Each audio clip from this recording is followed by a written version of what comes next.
As a VA na mukhang pera at ayaw mag-rest day, paano ba namin ginagawang productive yung rest day namin? Atat na nga ako na maubos yung laman ng ref namin para makapag first grocery of the year na tayo. Char.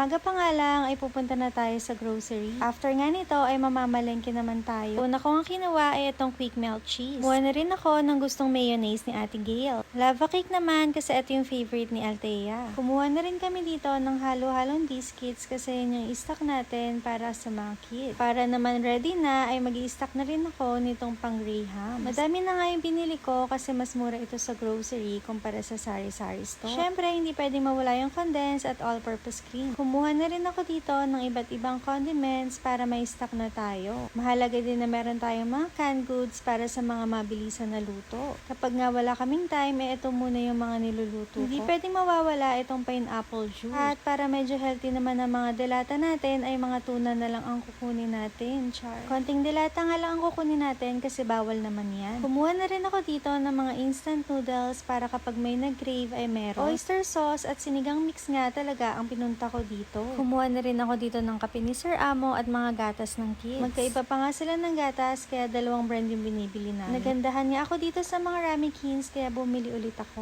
Gusto ko nga mag-refree stocking kaya bumili ako nitong mga soft drinks. Konti na lang pala yung mga sabon namin kaya kumuha na rin ako.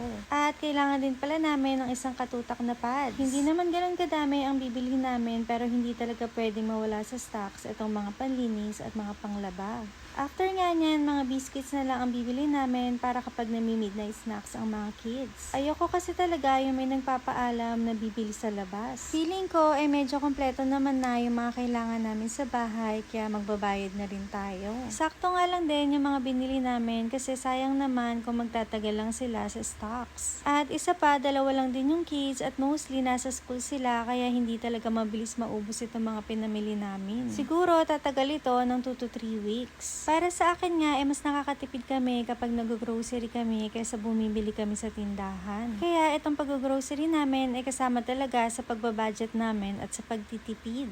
After nga namin mag-grocery, bago kami pumunta ng parking, dumaan muna kami dito sa Donor Bite. Isa rin kasi ito sa mga stall na masarap yung shawarma pita at shawarma rice. Sa mga nagtatanong nga, dito ako nag-grocery sa Super 8. Mas mura kasi talaga dito compared dun sa Pure Gold o kaya sa SM. Try nyo na rin sa Super 8 mga pretty para makatipid din kayo. Ayun lang muna. Bye!